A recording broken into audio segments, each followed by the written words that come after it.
Welcome to TV9 exclusive. పట్టు పెంచుకోవాలి, పాగా వేయాలి, విస్తరించాలి. పవర్ తర్వాత ఏ పార్టీకైనా సరే సహజంగా ఉండే లక్ష్యాలు ఇవే.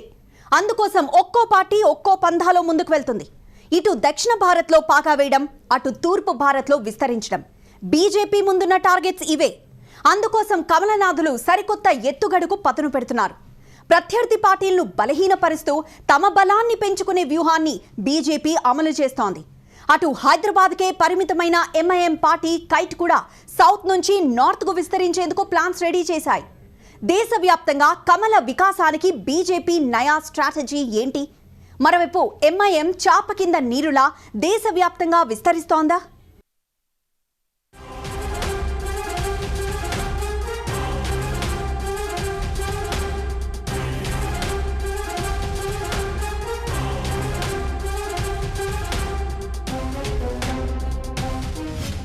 దేశంలో కమలం రాజకీయ దండయాత్ర. బీహార్లో బలం పెంచుకున్న బీజేపీ, తెలంగాణలో పాగా వేసిన కమల దళం, వివిధ రాష్ట్రాల బై ఎలక్షన్స్ లోనూ సత్తా చాటిన బీజేపీ, ఉత్తరాదిలో విస్తరణ, దక్షిణాదిలో పాగాకు పక్కా ప్లాన్. దేశవ్యాప్తంగా కమల వికాసానికి నయా స్ట్రాటజీ.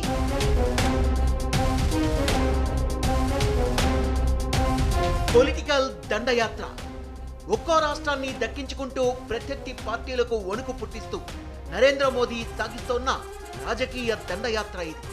ఒక్కో రాష్ట్రంలో అధికారాన్ని సొంతం చేసుకుంటూ అక్కడక్కడ మిత్రపక్షంగా ఉంటూ సగానికి పైగా రాష్ట్రాల్లో కాషాయ జెండా రెపరెపలాడేలా చేశారు మోదీ, అమిత్ షా ద్వయం. తాజాగా బీహార్ అసెంబ్లీ ఎన్నికల్లో బలం పెంచుకొని కమలం దమ్మేంటో చూపించారు. ఈ ఎన్నికల్లో 110 స్థానాల్లో పోటీ చేసిన బీజేపీ 74 స్థానాల్లో విజయ దుందుబి మోగించింది. 2015లో జరిగిన ఎన్నికల్లో 157 స్థానాల్లో పోటీ చేసిన బీజేపీ కేవలం 53 స్థానాల్లో మాత్రమే విక్టరీ కొట్టగలిగింది. కానీ ఈసారి అసెంబ్లీ ఎన్నికల్లో తక్కువ స్థానాల్లో పోటీ చేసి ఎక్కువ స్థానాల్లో విజయం సాధించింది.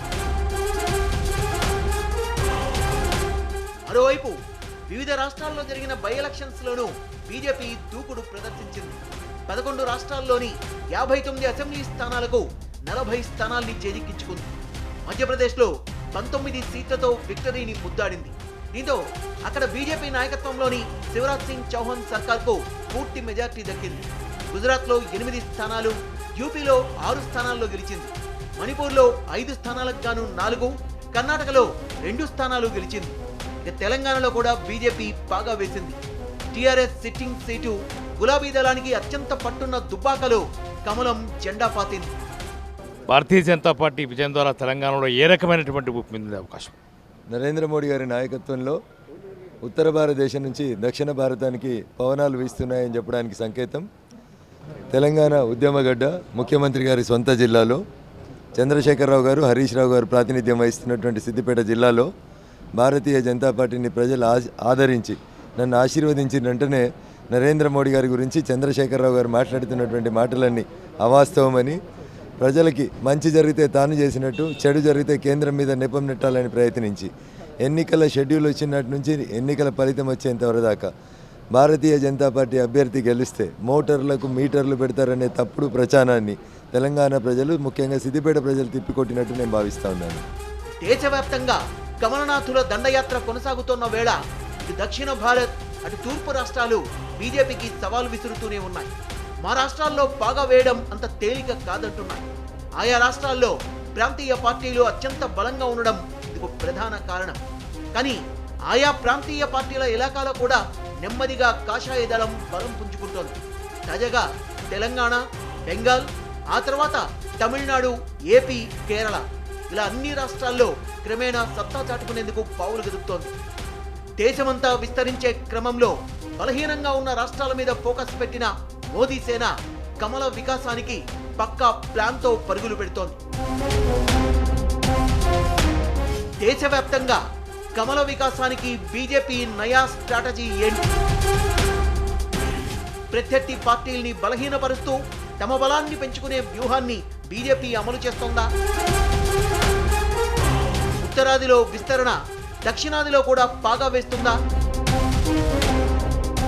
ప్రాంతీయ పార్టీల పాలిటిక్స్ లో కమలనాథుల సరికొత్త ఎత్తుగడలు ఏంటి? మరోవైపు ఎంఐఎం చాప కింద నీరులా దేశవ్యాప్తంగా విస్తరిస్తోందా? ఇంకోవైపు కమల దళాన్ని ఎదుర్కొనేందుకు ప్రాంతీయ పార్టీల వ్యూహాలేంటి? కమలం దండయాత్ర. ప్రాంతీయ పార్టీలు పేరులోనే ఉంది వాటి పరిధి పరిమితమని. కానీ జాతీయ పార్టీల బలాన్నే పరిమితం చేసే స్థాయిలో ప్రాంతీయ పార్టీలు దేశంలో బలపడ్డాయి. రాష్ట్రాల వారీగా బలమైన సామ్రాజ్యాన్ని ఏర్పాటు చేసుకున్నాయి. ఈ క్రమంలోనే అన్ని రాష్ట్రాల్లో విస్తరించాలని గట్టిగా ప్రయత్నిస్తోన్న బీజేపీ ఆ ప్రాంతీయ పార్టీల మీదే ఫోకస్ పెట్టిందా? తాము బలహీనంగా ఉన్న చోట అత్యంత బలంగా ఉన్న ప్రాంతీయ పార్టీలో సమస్యలు సృష్టించే స్కెచ్ గీసిందా?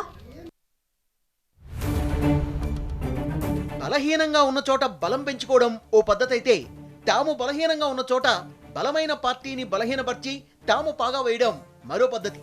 ఇప్పుడు ఇదే వ్యూహాన్ని బీజేపీ అమలు చేస్తోందన్న చర్చ రాజకీయ వర్గాల్లో జోరుగా సాగుతోంది.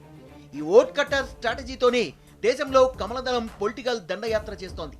అయితే మరోవైపు ఎంఐఎం పార్టీ కూడా ఈ ఓట్ కట్టర్ వ్యూహంతోనే క్రమంగా విస్తరిస్తోంది.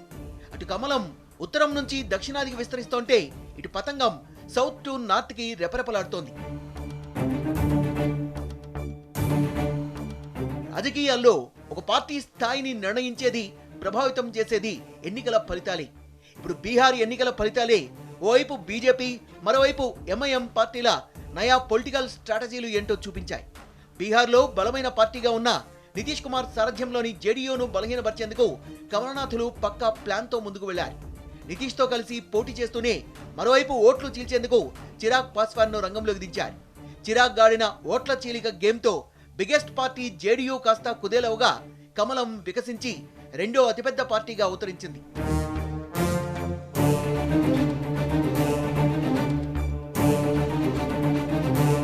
తగినన్ని సీట్లు లభించలేదనే కారణంతో సరిగ్గా ఎన్నికలకు ముందు ఎన్డీఏను వీడిన లోక్ జనశక్తి పార్టీ సొంతంగా 143 సీట్లలో పోటీ చేయాలని నిర్ణయించింది. ఇవన్నీ బీజేపీ మినహా ఇతర పక్షాలు పోటీ చేస్తున్న స్థానాలే. వీటిలో ఓట్లు చీల్చడం ద్వారా నితీష్ను దెబ్బతీసేందుకు లోక్ జనశక్తి ప్రయత్నిస్తున్నా బీజేపీ నేతలు మాత్రం చూసి చూడనట్లు వదిలేశారు. ఇప్పుడు ఆ ఓట్లే చాలా స్థానాల్లో ఫలితాలని నిర్ణయించాయి. ఫలితాల్లో లోక్ జనశక్తి కేవలం ఒకే ఒక స్థానంలో గెలిచినప్పటికీ పలు స్థానాల్లో జేడీయూ అభ్యర్థుల్ని దారుణంగా దెబ్బతీసింది. ఇలా బీహార్లో బీజేపీ ఇప్పుడు బలీయమైన పార్టీగా అవతరించింది. అంతేకాకుండా భవిష్యత్తులో బీహార్ను పూర్తిగా తన కైవసం చేసుకునేందుకు మరో మాస్టర్ ప్లాన్ కూడా రెడీ చేసింది. ప్రస్తుతం బీహార్లో బీజేపీ జేడీయూ కూటమికే బీహారీయులు పట్టం కట్టారు. ఓవైపు మోదీ మేనియా, మరోవైపు నితీష్ కుమార్ చరిష్మాతో విజయకేతనం ఎగురవేశారు. కానీ భవిష్యత్తులో జేడీయూ మనుగడే కష్టంగా మారే పరిస్థితి రావచ్చు. ఎందుకంటే జేడీయూ సారథి నితీష్ కు రాజకీయ వారసులు ఎవరూ లేరు. దీంతో రాబోయే రోజుల్లో జేడీయూ పార్టీలో చీలికలొచ్చే ప్రమాదం కూడా ఉంది. దీన్నే తనకు అనుకూలంగా మలుచుకొని ఆ పార్టీ నేతల్ని బీజేపీలో చేర్చుకుని బలమైన జేడీయూను బలహీనపరిచి కమలం వికసించే అవకాశం ఉందంటున్నారు రాజకీయ విశ్లేషకులు. మరోవైపు బీజేపీ ఓట్ల చీలిక ఫార్ములానే మజ్లిస్ పార్టీ కూడా ఫాలో అవుతోంది. అవును, ఎంఐఎం కూడా క్రమంగా విస్తరిస్తోంది. బీహార్ ఎన్నికల్లో హైదరాబాదీ పార్టీ ఎంఐఎం తడాఖా చూపించింది. తెలంగాణకు బయట ఇప్పటి వరకు మజ్లిస్ సాధించిన పెద్ద విజయం ఇదే. ఆ పార్టీకి చెందిన 5 అభ్యర్థులు విజయం సాధించారు. ఇప్పటికే మహారాష్ట్ర అసెంబ్లీ ఎన్నికల్లో ఉనికిని చాటుకున్న మజ్లిస్ కు బీహార్ ఎన్నికల్లో 5 చోట్ల పాగా వేయడం పెద్ద సక్సెస్. బీహార్లోని సీమాంచల్ ప్రాంతంలో 24 అసెంబ్లీ సీట్లుండగా వీటిలో సగానికి పైగా సీట్లలో ముస్లిం జనాభానే మెజార్టీ. అసదుద్దీన్ ఓవైసీ నేతృత్వంలోని ఎంఐఎం పార్టీ ఇక్కడే 5 సీట్లు కైవసం చేసుకుంది. అంతేకాదు మిగిలిన చోట్ల కూడా కాంగ్రెస్, ఆర్జేడీ సారథ్యంలోని మహాకూటమిపై ప్రభావం చూపింది. ముఖ్యంగా ఆర్జేడీ ప్రధాన ఓటు బ్యాంక్ అయిన యాదవులు ముస్లిం ఓటు బ్యాంకులో ముస్లింల ఓట్లను తీర్చడానికి ఎంఐఎం కీలకంగా పనిచేసింది. ఆర్జేడీ ఓటమికి కారణమైంది. బీహార్ రాజకీయాల్లో హంగ్ ఏర్పడితే ఎంఐఎం నిర్ణయాత్మక శక్తిగా ఉంటుందని అందరూ భావించారు. కానీ బీహార్ ఎన్నికల ఫలితాలు ఎన్డీఏకు పట్టం కట్టాయి. ఓ రకంగా చెప్పాలంటే ఎన్డీఏ విజయానికి ఎంఐఎం ఆర్జేడీ ఓటు బ్యాంకును చీల్చడం కీలకంగా మారింది. ఈ క్రమంలోనే ఎంఐఎం పార్టీ విషయంలో సెక్యులర్ పార్టీలు జాగ్రత్తగా ఉండాలంటూ కాంగ్రెస్ అంటోంది. ఓవైసీని ఓట్ కట్టర్గా అభివర్ణించారు. ఎంఐఎంతో కలిసే విషయంలో లౌకిక పార్టీలు అప్రమత్తంగా ఉండాలని కోరారు కాంగ్రెస్ సీనియర్ నాయకుడు అధీర్ రంజన్ చౌదరి.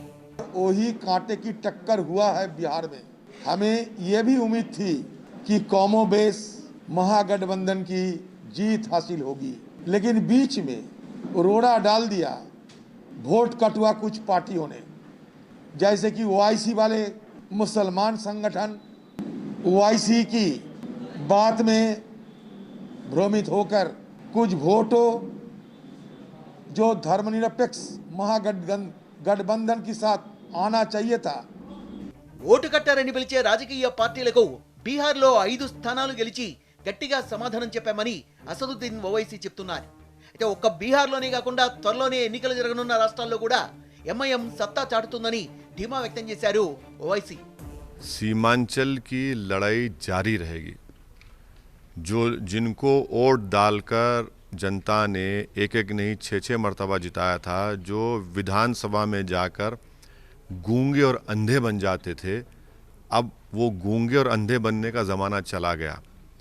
ये लोगों को हमने कहा है कि आपको सीमांचल के लिए जाकर लड़ना पड़ेगा, इंसाफ दिलाना पड़ेगा. ప్రత్యర్థి బలంగా ఉన్న వేళ ఎవరైనా ఏం చేస్తారు? తమ బలహీనతల్ని అధిగమించి అంతే బలంగా పోరాటం చేస్తారు. కానీ బీజేపీ మాత్రం ఇటు తెలంగాణ మొదలు అటు పశ్చిమ బెంగాల్, తమిళనాడు, ఒరిస్సా, ఏపీ, కేరళ దాకా కొత్త వ్యూహానికి పదును పెడుతోందని రాజకీయ వర్గాలు చెప్తున్నాయి. ప్రత్యర్థి పార్టీని అతలాకుతలం చేసేలా సమస్యలు సృష్టించి వాటిని బలహీనపరిచి తమ పార్టీని అక్కడ విస్తరించే దిశగా కమలనాథులు పావులు కదుపుతున్నారా అన్న చర్చ రాజకీయ వర్గాల్లో జోరుగా సాగుతోంది.